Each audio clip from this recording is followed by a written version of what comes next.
វិលមកជួបគ្នាម្ដងទៀតហើយបងប្អូនថ្ងៃនេះយើងជជែកអំពីរឿងស្រូវរបស់កសិករថាមូលហេតុអ្វីបានជាស្រូវរបស់ប្រជាកសិករខ្មែរមានតម្លៃថោកគ្មានទីផ្សារនាំចេញនិងគ្មានទីផ្សារសម្រាប់ក្នុងស្រុកដូចអ្វីដែលបានឮកន្លងមកពីសំណាក់ប្រជាពលរដ្ឋនិងមន្ត្រីមូលដ្ឋានផ្សេងៗជាពិសេសគឺប្រជាពលរដ្ឋខ្មែរនឹងតែម្ដង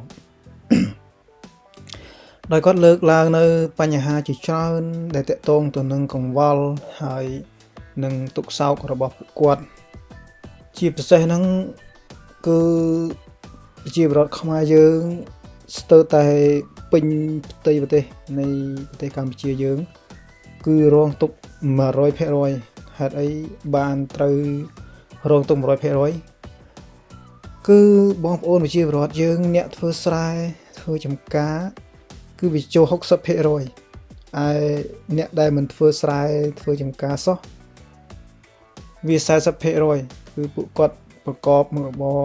ជាអ្នកលក់ដូរអាជីវកម្មនិងចំនួនផ្សេងៗពួកគាត់អត់ធ្វើដោយផ្ទាល់ទេអញ្ចឹងតម្រូវការគាត់គឺត្រូវការទិញអង្គដើម្បីយកមកហូបគឺតម្លៃអង្គពួកគាត់មិនដែលត្អូញត្អែរឿងតម្លៃអង្គថ្លៃឬថោកទេពីព្រោះគាត់យល់ខ្មែរយើងគាត់យល់អំពីបញ្ហានិងក្តីលំបាករបស់ប្រជាពលរដ្ឋនិងកសិករខ្មែរដោយផ្ទាល់ពីព្រោះខ្មែរដូចគ្នាឆាប់យល់នៅបញ្ហាសុខទុក្ខរបស់ខ្មែរអានឹងវាជារឿងធម្មតាទៅហើយក៏ប៉ុន្តែទុក្ខសោកដ៏ធ្ងន់បំផុតសម្រាប់អាជីវករនិងខ្មែរយើងគឺវាដើរទៅទន្ទឹមគ្នាហេតុអីបានខ្ញុំថាដើរទន្ទឹមគ្នាអាជីវករអ្នកលក់ដូរតាមផ្សារហើយនឹងប្រជាកសិករគឺគាត់មានទុក្ខលំបាកស្មើគ្នាទាំងអស់ខ្ញុំនិយាយអំពីទំនិញសម្រាប់អ្នកលក់ដូរនៅផ្សារពួកគាត់មិនអាចផលិតនៅអ្វីដែលជាផលិតផលដែលគាត់ដាក់លក់ចេញទៅឲ្យប្រជាពលរដ្ឋខ្មែរប្រើប្រាស់នោះដោយខ្លួនឯងទេអញ្ចឹងគាត់ត្រូវការនាំចេញពីក្រៅផងហើយនឹងនាំចេញពីខាងក្នុងដែលផលិតក្នុងស្រុកបានបន្តិចបន្តួចផងអញ្ចឹងតម្លៃដែលគាត់នាំចូលមកគឺគាត់ចំណាយខ្លាំងពន្ធទី1ការចំណាយលុយដើម្បីបង់ពន្ធជូនរដ្ឋថ្លៃសេវាកម្មផ្សេងដឹកជញ្ជូនអីហ្នឹងហើយពន្ធកយពន្ធអីហ្នឹងគឺវាបង់ថ្លៃភាស៊ីតូបភាស៊ីផ្សារយើងដាក់លក់គឺផ្សារកន្លែងណាក៏ដូចកន្លែងណាដែរគឺយើងត្រូវបង់ថ្លៃភាស៊ីឲ្យគេបើយើងអត់បង់ថ្លៃភាស៊ីឲ្យគេទេយើងអត់មានមុខមានតន្ទីមានកន្លែងឈរជើងសម្រាប់លក់ទេអាហ្នឹងវាជាចំណុចមួយហើយអាការបង់ពន្ធហ្នឹងបើកាលណាបង់ពន្ធថ្លៃពួកគាត់យកតម្លៃមកវាធូរថ្លៃហើយធម្មតាតម្លៃពីក្រៅស្រុកគឺយកចូលមកគឺវាធូរថ្លៃយើងអាចចំណេញទៅយើងអាចយកមកបានមែនអត់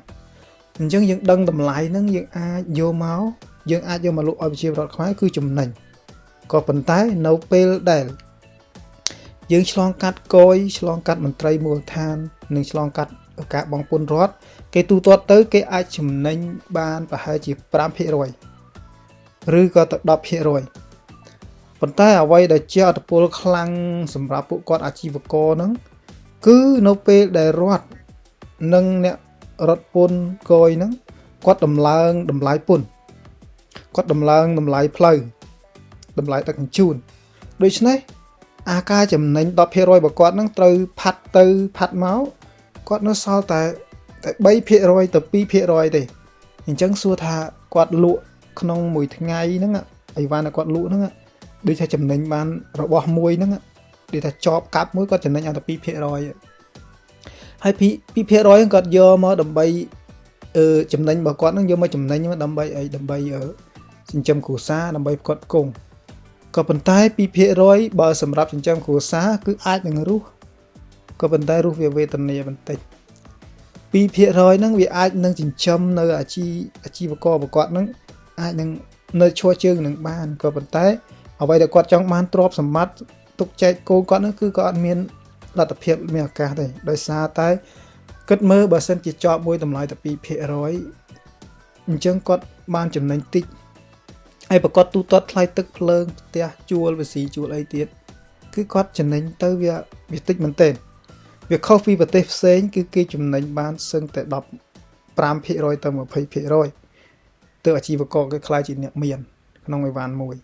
ហើយបើខ្មែរចំណេញអាន 2% តែយកធ្វើអីរឿងអីដែលគាត់មិនត្រូវដំឡើងពន្ធគាត់ត្រូវដំឡើងពន្ធគាត់មករឿងអីដែលគាត់មិនត្រូវដំឡើងតម្លៃទំនិញរបស់គាត់គឺទៅចប់នឹងគាត់លក់ 1,500 បើកាលណាតម្លៃពន្ធឡើងថ្លៃតម្លៃការនាំចូលនឹងបោះកយនឹងវាទាស៊ីថ្លៃអញ្ចឹងគាត់លក់តម្លៃនឹងវាអត់សមទេគាត់អត់លក់ទៅវាអត់សមអញ្ចឹងគាត់ត្រូវដំឡើងតម្លៃដើម្បីឲ្យគាត់បានចំណេញ 7% ទៅ 10% កាលណាគាត់ដំឡើងតម្លៃទំនិញរបស់គាត់អញ្ចឹងអ្នកដែលយកទៅប្រើប្រាស់ទិញទៅប្រើប្រាស់គឺប្រជាពលរដ្ឋវិជាកសិករនឹងយកទៅគាត់គិតថាតម្លៃនេះថ្លៃអញ្ចឹងគាត់មិនដឹងទៅទិញណាហើយអាជីវករកន្លែងណាដូចកន្លែងណាដែរបើកាលណារដ្ឋឬក៏ពន្ធរដ្ឋដំឡើងតម្លៃពួកគាត់លើទំនិញរបស់ពួកគាត់ហើយការនាំចូលនាំពន្ធអីហ្នឹងគឺបងថ្លៃច្រើនថ្លៃ VCA ច្រើនពួកគាត់ដំឡើងតម្លៃដូចគ្នាមានតែខេត្តនឹងមួយឬក៏មិនមែនហាងនឹងមួយទេដែលត្រូវដំឡើងតម្លៃអញ្ចឹងគាត់ត្រូវដំឡើងតម្លៃទាំងអស់ការដំឡើងតម្លៃរបស់ពួកគាត់អាចនឹងហក់ដល់ខ្ពស់ដែលអញ្ចឹងការឡើងតម្លៃរបស់គាត់គឺយើងមិនអាចបន្ទោសគាត់ទេដោយសារតែគាត់ត្រូវការចំណាយបង់ពន្ធជូនរដ្ឋនៅពេលដែលគាត់ដំឡើងតម្លៃទំនិញផ្សារអ្នកស្រែអ្នកចម្ការគឺបន្ទោសគាត់វិញអត់បន្ទោសរដ្ឋាភិបាលទេហេតុអីបានពួកគាត់ត្រូវបន្ទោសពួកគាត់ដោយសារតែគាត់ជាបរដ្ឋគាត់អត់យល់ដឹងអំពីបញ្ហាទំនិញទីផ្សារនាំចូលហើយនឹងការយកពន្ធហ្នឹងគឺវាតាក់ទងអ្វីខ្លះជាមួយនឹងរដ្ឋតាក់ទងនឹងអ្វីខ្លះនឹងការនាំចូលអញ្ចឹងបានគេស្នើឲ្យប្រជាពលរដ្ឋយើងហ្នឹងសិក្សាអំពីជីវភាពរស់នៅហើយនឹង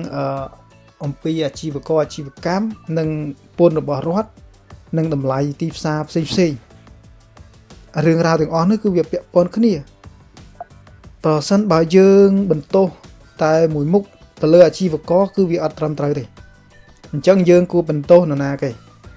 បន្ទោសថ្នាក់ដឹកនាំរដ្ឋាភិបាលដែលដឹកនាំបច្ចុប្បន្នថាគាត់ធ្វើអ្វីគាត់ដំឡើងពន្ធដើម្បីអ្វី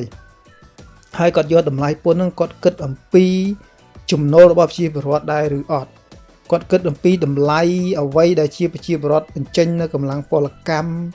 ការធ្វើស្រែទទួលផលអ្វីហ្នឹងមានទីផ្សារតម្រូវនឹង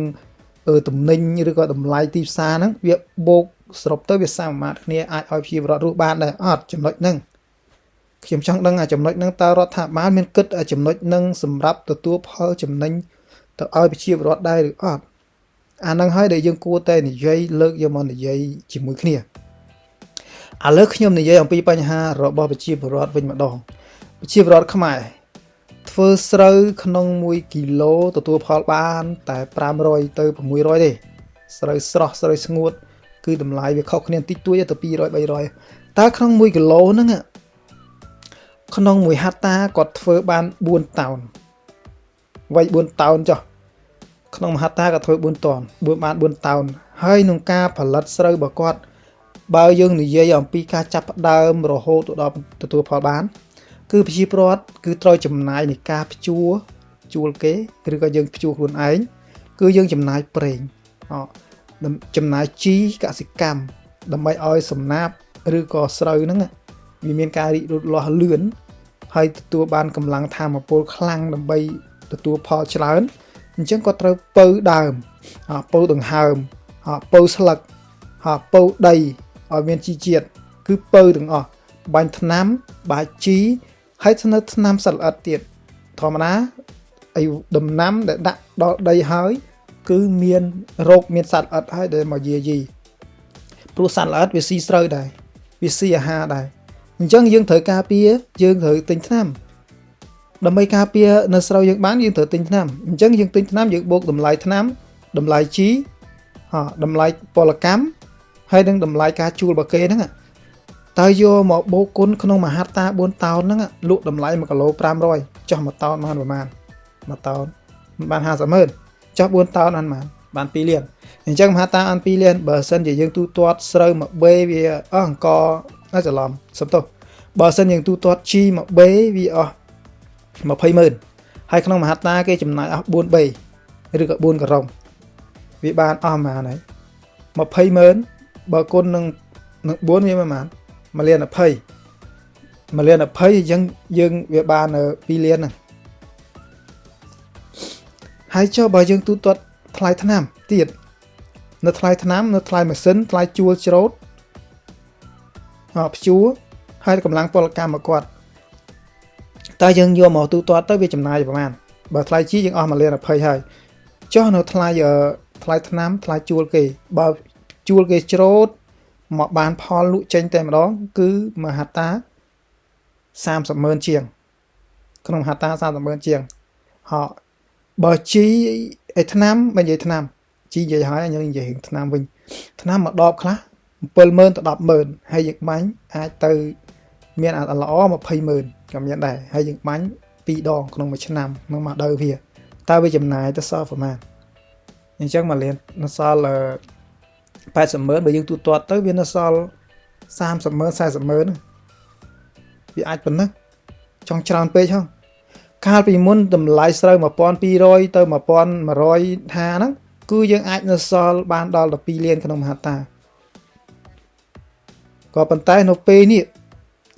ទំនិញផ្សារវាឡើងហើយតម្លៃស្រូវវាថយចុះរឿងអីដែលមិនប្រជាពលរដ្ឋជាពាក់អង្គការរឿងអីដែលមិនប្រជាពលរដ្ឋត្រូវទៅយកលុយពីស្ថាប័នផ្សេងៗដើម្បីមកគិតគង់ជីវភាពរបស់គាត់អាហ្នឹងហើយវាជាចំណុចមួយដែលយើងត្រូវគិតអញ្ចឹងមុននឹងចូលនៅប្រធានបទហ្នឹងគឺគេត្រូវសិក្សាអំពីបញ្ហាទំនិញនាំចេញនាំចូលរបស់ប្រជាពលរដ្ឋដើម្បីតម្រូវការរបស់ប្រជាពលរដ្ឋនិងការបងពុនទាំងអស់ហ្នឹងគឺវាត្រូវតែសមមាត្រគ្នាថាតើប្រជាពលរដ្ឋទទួលផលចំណេញអ្វីខ្លះសម្រាប់ប្រជាកសិករខ្មែរយើងហើយអ្វីដែលប្រជាពលរដ្ឋទទួលបានហ្នឹងគឺលទ្ធផលរបស់គាត់ហ្នឹងអាចផ្គត់ផ្គង់ទ្រទ្រង់ជីវភាពគ្រួសាររបស់គាត់ឬក៏ផ្ដល់នៅអ្វីដែលជាគាត់ជំពាក់អង្គការយកមកហ្នឹងអាចទៅសងបានដែរអត់អញ្ចឹងក្នុងនាមយើងជារដ្ឋាភិបាលក្នុងនាមយើងជាអ្នកដឹកនាំក្នុងនាមយើងជាអ្នកធ្វើការក្នុងរាជការយើងគួរតែយកអាបញ្ហាហ្នឹងមកដោះស្រាយដំណោះស្រាយហ្នឹងគឺវាជាផ្លូវមួយសម្រាប់ជួយខ្លួនឯងដែលជាអ្នកធ្វើការក្នុងរាជការជាមន្ត្រីរាជការជារដ្ឋនឹងហើយមួយផ្នែកធំហើយវាអាចជួយដល់ប្រជាពលរដ្ឋអាចជួយអភិវឌ្ឍដល់ប្រទេសខ្លួនឯងឲ្យរីកចម្រើនទៀតអាហ្នឹងវាពាក់ព័ន្ធជាមួយគ្នាផងដែរប្រសិនបើយើងយកអាបញ្ហាហ្នឹងទុកចោលផ្ដល់តម្លៃឲ្យឈ្មួញកណ្ដាលឬផ្ដល់តម្លៃឲ្យអ្នករស់ស៊ីអីហ្នឹងគឺគាត់ក៏លុកទីផ្សារអាហ្នឹងវាជាឱកាសរបស់ពួកគេហើយវាជាកំហុសរបស់រដ្ឋាភិបាលដែលដឹកនាំពោពេញទៅដោយអំពើពុករលួយនិងគ្មានសិលធម៌ហើយនិងគ្មានចំណេះដឹងទៀតអញ្ចឹងមន្ត្រីទាំងអស់ហ្នឹងគ្រប់គ្រងខាង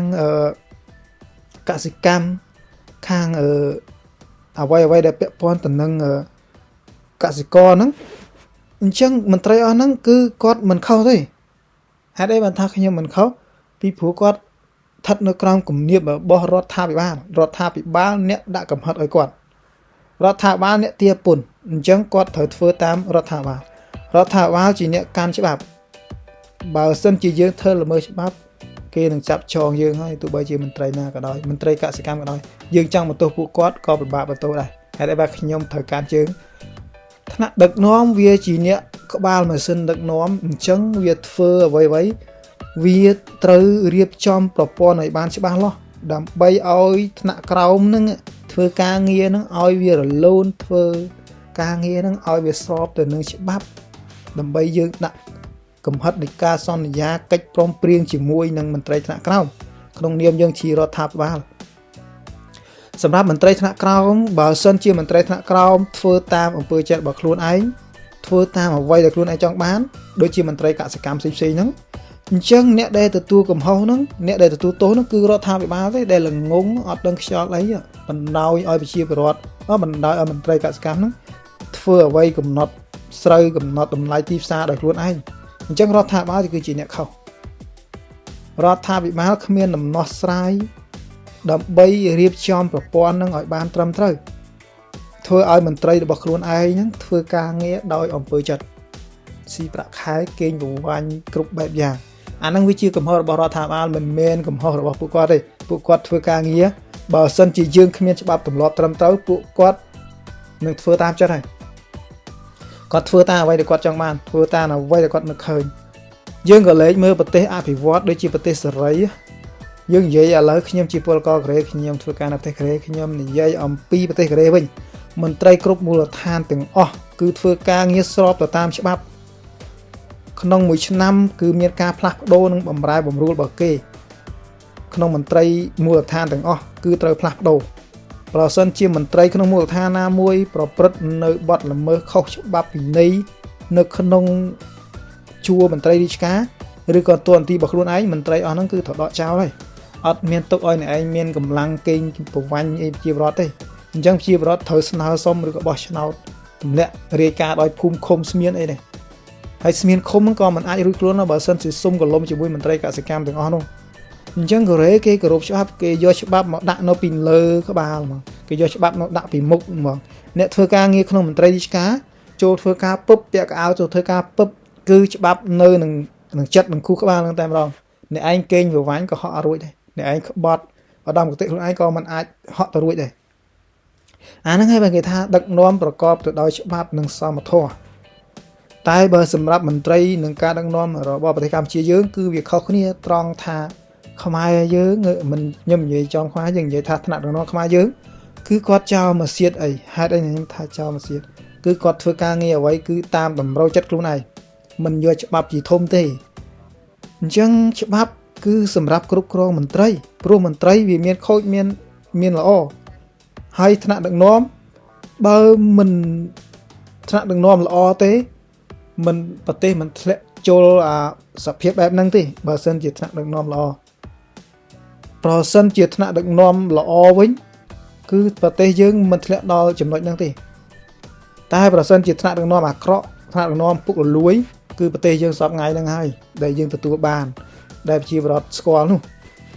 អញ្ចឹងខ្ញុំសូមបិទបញ្ហាហ្នឹងខ្ញុំនិយាយអំពីប្រជាពលរដ្ឋវិញ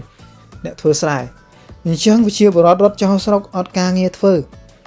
ដោយសារនោះណាមិនដោយសាររដ្ឋាភិបាលថ្នាក់ដឹកនាំមិនដោយសារមន្ត្រីមួយចំនួនដែលធ្វើការងារក្នុងជួររដ្ឋហ្នឹងនាំគ្នាប្រព្រឹត្តអំពើពុករលួយអាហ្នឹងវាតាក់ទងគ្នាដូចខ្ញុំនិយាយពីមុនហ្នឹងអញ្ចឹងប្រជាពលរដ្ឋខ្មែរយើងទាំងអស់ទាំងក្នុងនិងក្រៅប្រទេសហ្នឹងនៅពេលដែលឃើញតម្លៃស្រូវថោកក៏តែយើងស្រែកយ៉ាងម៉េចបានស្រែកបានទេយើងស្រែកបានហើយប្រជាពលរដ្ឋជាពាក់លុយអង្គការគ្រប់ស្ថាប័ននៅពេលដែលគាត់ត្រូវការឬក៏តម្រូវការឲ្យកូនរៀនឲ្យកូនចាយទិញម្ហូបទិញបន្លែត្រីសាច់យកមកផ្គត់ផ្គង់ជីវភាពនៃការរស់នៅប្រចាំថ្ងៃរបស់ពួកគាត់ហ្នឹងក្នុងមួយថ្ងៃគាត់ចំណាយប្រហែលហើយក្នុងមួយខែចំណាយប្រហែលក្នុងមួយឆ្នាំចំណាយប្រហែល